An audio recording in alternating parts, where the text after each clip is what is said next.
Hello friends, today's topic जो है बड़ा ही इंटरेस्टिंग टॉपिक है। इसलिए मेरी गुजारिश रहेगी आपसे कि आप वीडियो को एंड तक ज़रूर देखें और वीडियो को लाइक करें, शेयर करें और चैनल को सब्सक्राइब करना ना भूलें। तो सीधा क्लास स्टार्ट करते हैं। फिजिकल वर्ल्ड जो आपका आज का टॉपिक है, जो मैंने पहले ही कहा था कि वेरी इंटरेस्टिंग टॉपिक है for all students and particularly for class 11th students. Physical world ये आपको प्रीव्यू देता है, आई शुड से कि आपको ये जो 11th-12th का जो 2 years फिजिक्स का जो कोर्स है, इसमें आपको करना क्या है और व्हाट इज फिजिक्स। कि अगर आपने फिजिक्स ऑप्ट की है, चूज की है, तो ये जो फिजिकल वर्ल्ड है, फिजिकल वर्ल्ड एक यूनिट है, फर्स्ट यूनिट आई शुड से 11th का। तो इससे आपको पता कि आपको एक तो प्रीव्यू देता है फिजिक्स का कि इन 2 साल में आपने करना क्या है, और ये आपको इंटरेस्ट बढ़ाता है किसमें, फिजिक्स में। ठीक है ना। Let me start first physics. Physics आपने पहले से ही सुना होगा, 9th से ही, कि फिजिक्स जो है बोलते हैं it is that branch of science which deals with nature and natural phenomena. क्योंकि फिजिक्स की जो लैटरल मीनिंग है दैट इज नेचर। ठीक है ना। तो हम बोलते हैं generally physics is that branch of physics which deals with nature and natural phenomena. लेकिन for me physics is a subject which deals with all the phenomena from microscopic level to macroscopic level, all the phenomena whatsoever are happening in the universe from atomic level to universal level, जो भी phenomena हो रही हैं, to know about those phenomena, that is physics. Yeah, I should say it gives you the relationship between matter and energy. Physics as well is, I should say, it is a subject of energy. क्योंकि आप देखोगे बार बार हम इसमें energy ही की बात करते हैं। तो जो भी फिनोमेना हो रही है from microscopic level, from atomic level to universal level, जो भी फिनोमेना हो रही है उनको समझना, हाउ दे वो कैसे हो, मतलब क्यों होती है ये प्रोसेस, कैसे होती है, उनको समझना, इट इज फिजिक्स। मतलब earth is revolving around sun, moon is revolving around earth, या टाइड्स का उठना, या जो भी कम्युनिकेशन आजकल आप देखोगे कम्युनिकेशन सिस्टम है, मतलब या ये कम्युनिकेशन का जो है, ये लैपटॉप्स का है, मोबाइल फोन्स का है, जो भी मतलब जो भी हो रहा है कुछ, that is all because of physics. Physics क्या हो, मतलब ऐसे बोल सकते हो, फिजिक्स जो है, हम ये जो नेचुरल प्रोसेसेस है, यूजुअली नेचुरल फिनोमिना है, नेचुरल फिनोमिना, हम इनको समझते हैं, इनको ऑब्जर्व करते हैं, फिर उनसे वो लॉज एक्सट्रैक्ट करते हैं, फिर वो अप्लाई करते हैं। और फिजिक्स मतलब जो भी टेक्नोलॉजी जो भी आजकल भी है, that is because of physics. क्योंकि हमने जो लॉज एक्सट्रैक्ट किए हैं, जो नेचर में है, जो भी लॉज होते हैं वो नेचर में ऑलरेडी होते हैं। फिजिसिस्ट या साइंटिस्ट का काम होता है उन प्रोसेस में से वो लॉज को एक्सट्रैक्ट करना। क्या करना? एक्सट्रैक्ट। आपने हम जनरली बोलते हैं कि जब न्यूटन ने वो एप्पल बैठा था बाग में, उसने वो एप्पल को गिरते हुए देखा, तो उसने वो न्यूटन लॉ ऑफ ग्रेविटेशन दे दिया। तो उससे पहले वो एप्पल नहीं गिरता था क्या? उससे पहले भी था, means the law was already existing, the law was already existing. सिर्फ न्यूटन ने क्या किया? उसको एक्सट्रैक्ट किया, वो हिडन था नेचर में। तो न्यूटन ने वो पर्दा उठाया और उसको हमारे सामने लाया। सिर्फ सभी फिजिस्ट, सभी साइंटिस्ट यही के काम यही है कि फिनोमेना को ऑब्जर्व करना और उनमें छुपे लॉज को एक्सट्रैक्ट करना। दैट इज, आई शुड से, that is physics and that is in general science. ठीक है ना। लेकिन फिजिक्स इज, आई शुड से, बाकी साइंस से डिफरेंट है। क्योंकि अगर आप थोड़े आंखें बंद करके सोचोगे कि किस सब्जेक्ट का कितना कंट्रीब्यूशन है in our society, the whole world, तो आप एक बार आंखें बंद करके सोचोगे कि किस सब्जेक्ट का कितना कंट्रीब्यूशन है, तो आप सीधा बोलोगे it is physics. which has revolutionized the whole world. That is why physics को हम बोलते हैं king of sciences, king of science, और मैथमेटिक्स को हम बोलते हैं मैथ्स को, क्योंकि मैथ्स की भी फिजिक्स में बहुत ज्यादा जरूरत पड़ती है, इसको हम बोलते हैं क्वीन ऑफ साइंस.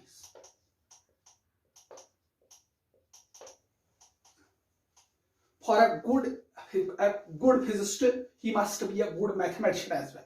अगर आपको अच्छा फिजिस्ट बनना है, फिजिक्स को अच्छे से समझना है, तो आपको मैथ्स का नो हाउ होना भी जरूरी है. फिर मैथमेटिक्स के लिए जरूरी नहीं है, कन्वर्स इज नॉट नेसेसरी, लेकिन मैथ्स पढ़ने के लिए आपको फिजिक्स की जरूरत नहीं है, लेकिन फिजिक्स पढ़ने के लिए आपको मैथ्स की जरूरत पड़ती है. तो आपको मतलब मैथ्स पे होल्ड होना चाहिए, तभी आप फिजिक्स को आगे से अच्छे से समझ सकते हो.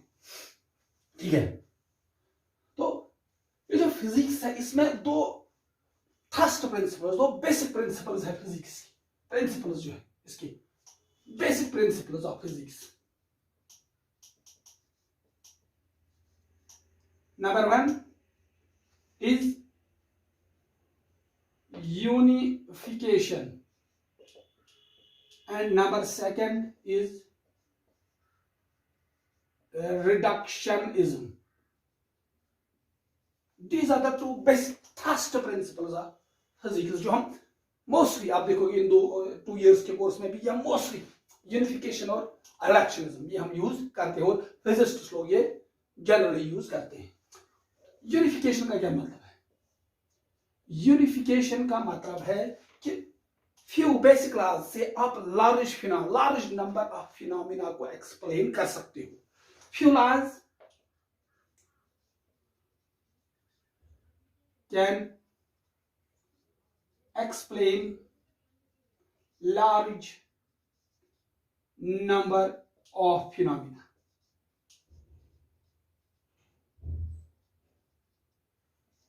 This unification जो प्रिंसिपल है, it is based on the fact कि nature loves symmetry. Nature loves symmetry.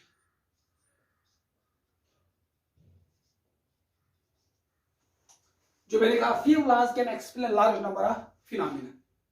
Let me give you an example. मिसाल के तौर पर आपके पास जो 9th में किया होगा आपने न्यूटन लॉ ऑफ ग्रेविटेशन, जो है न्यूटन लॉ ऑफ ग्रेविटेशन, वो आपको पता है वो क्या है, F = g m1 m2 square law जिसको हम बोलते हैं. तो उससे आप बहुत सारी फिनोमेना को एक्सप्लेन कर सकते हो. आप बोल सकते हो ये पेन अगर मैं छोड़ दूं तो ये क्यों नीचे जाएगा, फॉलिंग ऑफ ऑब्जेक्ट्स, या revolution of earth around sun, ठीक है ना, revolution of moon around earth, या टाइड्स का, या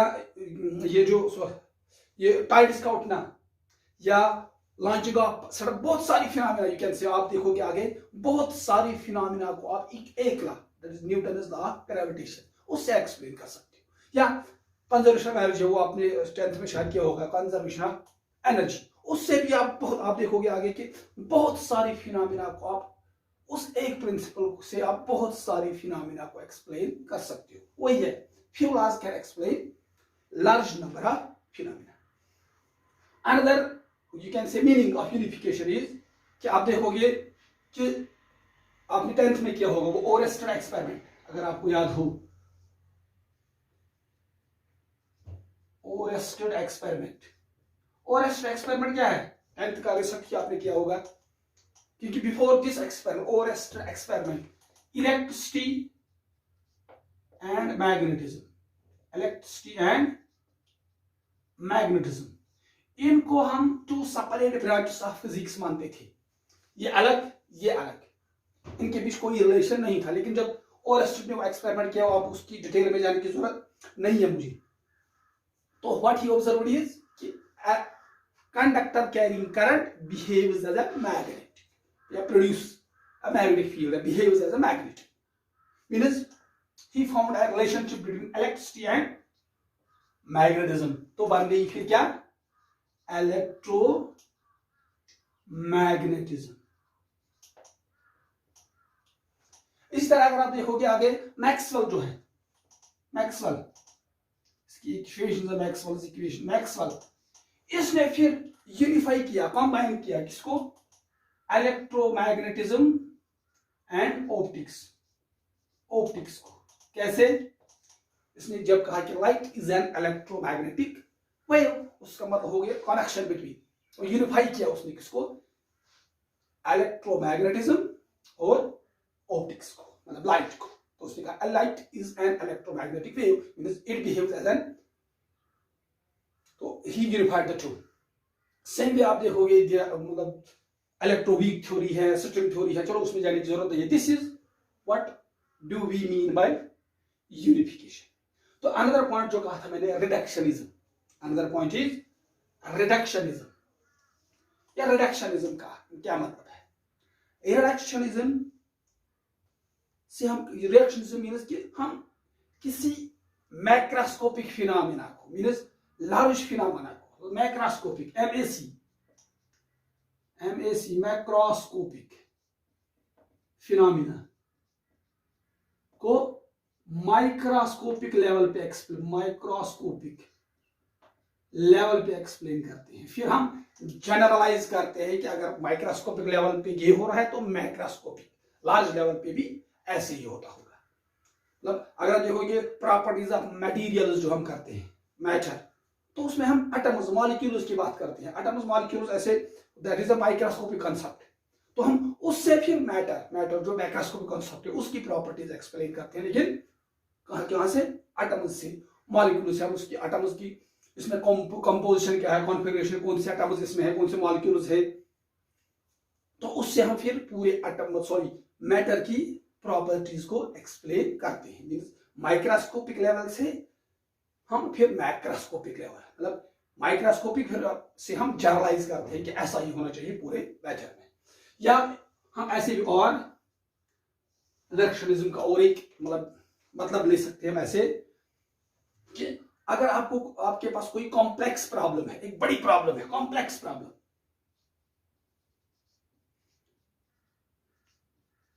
जिसको आप एकदम सॉल्व नहीं कर सकते, तो हम इसको ब्रेक डाउन करते हैं इनटू सिंपलर। हम इसको ब्रेक डाउन करते हैं into money, you can say problems, parts. फिर हम उन डिफरेंट पार्ट्स को एक्सप्लेन करते हैं, सॉल्व करते हैं, और वो उस कॉम्प्लेक्स प्रॉब्लम को सॉल्व कर पाते हैं। That is reductionism. मतलब ब्रेक डाउन करना एक कॉम्प्लेक्स प्रॉब्लम को, लार्ज प्रॉब्लम को इनटू स्मॉलर पार्ट्स, एंड उन स्मॉलर पार्ट्स को हम एक्सप्लेन करते हैं और फिर उस पूरी प्रोसेस को हम एक्सप्लेन कर पाते हैं। This is reduction. तो another point is scope of physics. Scope of physics, scope of physics means आपको ये जो स्कोप ऑफ फिजिक्स का मतलब आप ऐसे लिख सकते कि आपको ये जो 2 इयर्स कोर्स है, 2 साल का जो कोर्स है आपका 11th 12th का, इसमें आपको करना क्या है, दैट इज स्कोप। ठीक है ना, इसमें आपको करना क्या है, what is the scope of physics. You should say it is syllabus जो है आपका ऑफ द 2 ईयर कोर्स, जो आपका 11th and 12th 2 year course. तो हाँ, एक बात में जो भूल गया था कि दिस फिजिकल वर्ल्ड, अगर आप competitive examination point of view से देखोगे तो it is not going to be very important. उसमें शायद ही आपको इसका कोई क्वेश्चन मिले, लेकिन फिजिक्स को जानने के लिए, being a physics student, you must know this कि आप ये सब्जेक्ट है क्या चीज।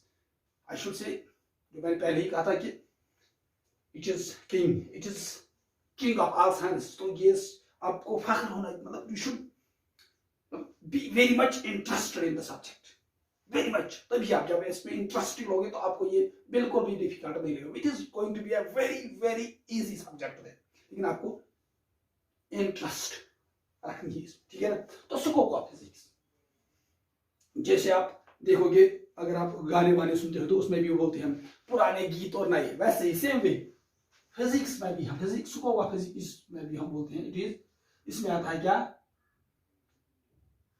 पुराने गीत, उसको हम बोलते हैं what, classical physics. and another is modern physics.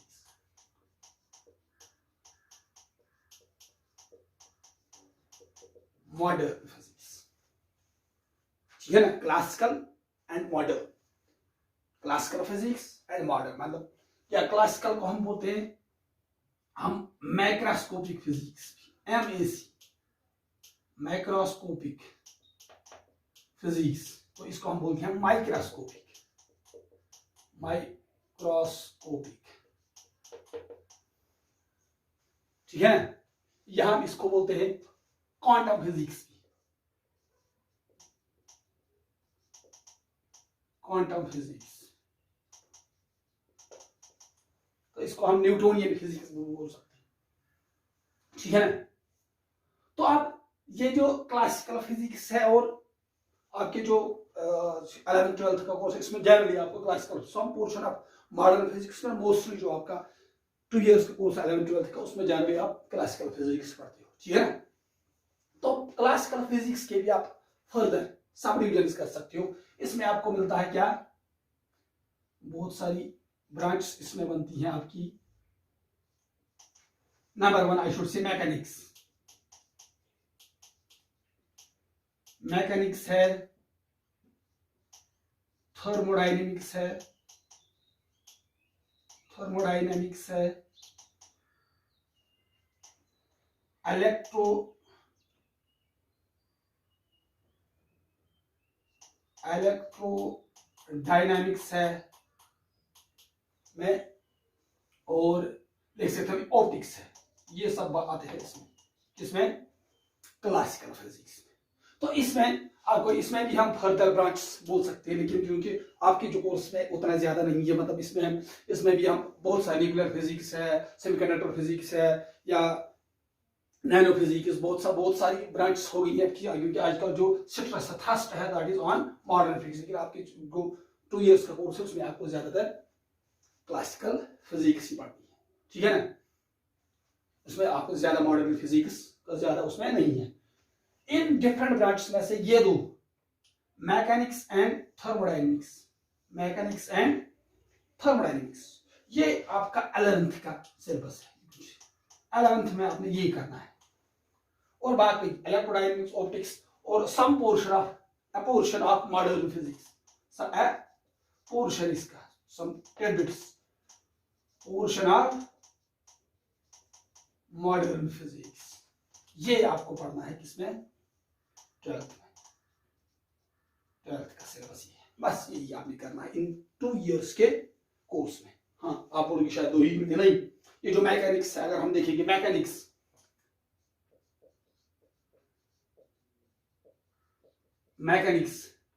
Mechanics में आपने क्या क्या करना है, इसमें आपको मोशन ऑफ बॉडीज करना है, इसमें आपको मोशन आएगा, motion of car, motion of different bodies, वो आएगा इसमें आपको।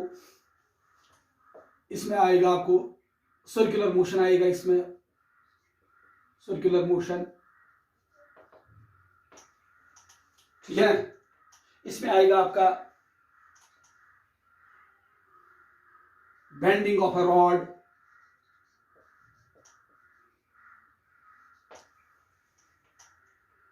इसमें आएगा आपका, क्या बोलते हैं इसको,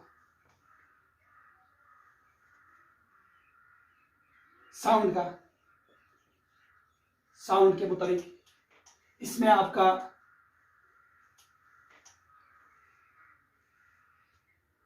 ये बहुत सारी चीजें देखोगे आप, ये वो सारी चीजें आपको, यहाँ फ्लोटेशन, क्या लॉज ऑफ फ्लोटेशन जो है मैकेनिक्स में, फ्लोटेशन जो है, लॉज ऑफ फ्लोटेशन, जो फ्लोटेशन वो आएगा इसमें।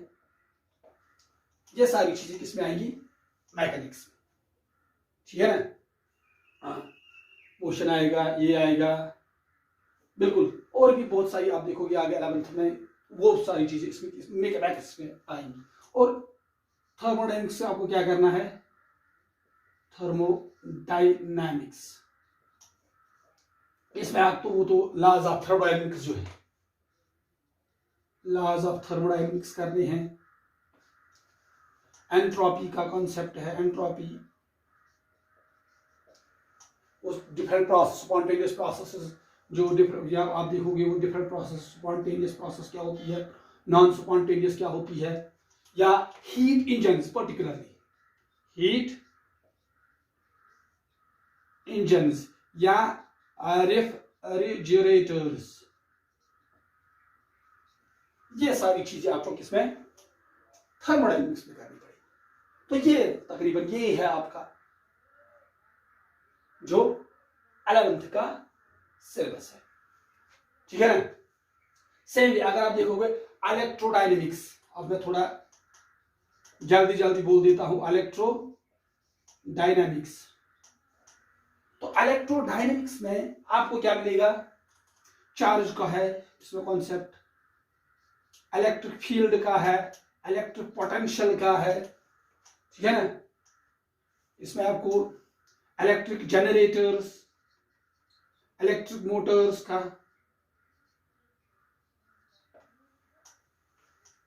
ठीक है, ये सारी चीजें किसमें आपको इलेक्ट्रोडायनेमिक्स में, और भी बहुत सारे, लेकिन मैं मतलब ऐसे मतलब मेन पॉइंट्स बोल रहा हूं, इसको फिर आप देखोगे मेन पॉइंट्स पे बोल रहा हूं। सेम है अगर आप ऑप्टिक्स पे जाओगे, ऑप्टिक्स में आपको क्या मिलेगा, ऑप्टिक्स में आपको नेचर ऑफ लाइट देखना है पहले, what is light, nature of light क्या है। सेम वे आप मिरर्स के बारे में बात करोगे, जो 10th में भी किया होगा आपने, लेंसेज के बारे में बात करेंगे, image formation and lenses and mirrors, या टेलीस्कोप्स की बात करेंगे हम,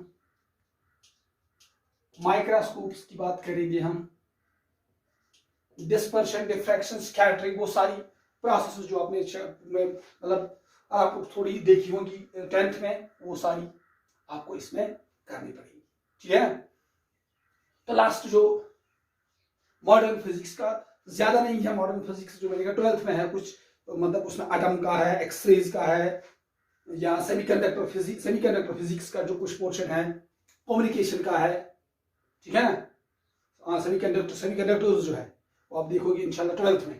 तो सेमीकंडक्टर पोर्शन जो है, या कम्युनिकेशन सिस्टम जो है वो, या एटम्स मॉलिक्यूल एंड न्यूक्लियस का थोड़ा उसमें जिक्र है, तो वो मतलब ज्यादा पोर्शन, लेकिन a portion of this modern physics उसमें यही आता है, atoms, molecules and nuclei and communication system, electromagnetic waves communication system, और सेमीकंडक्टर फिजिक्स, ठीक है ना। वो गेट स्ट्रिट्स भी आते हैं उसमें, वो आता है इसका आपका किसका, मॉडर्न फिजिक्स का पोर्शन, जो मतलब आपको नोटिफिकेशंस मिलती रहे।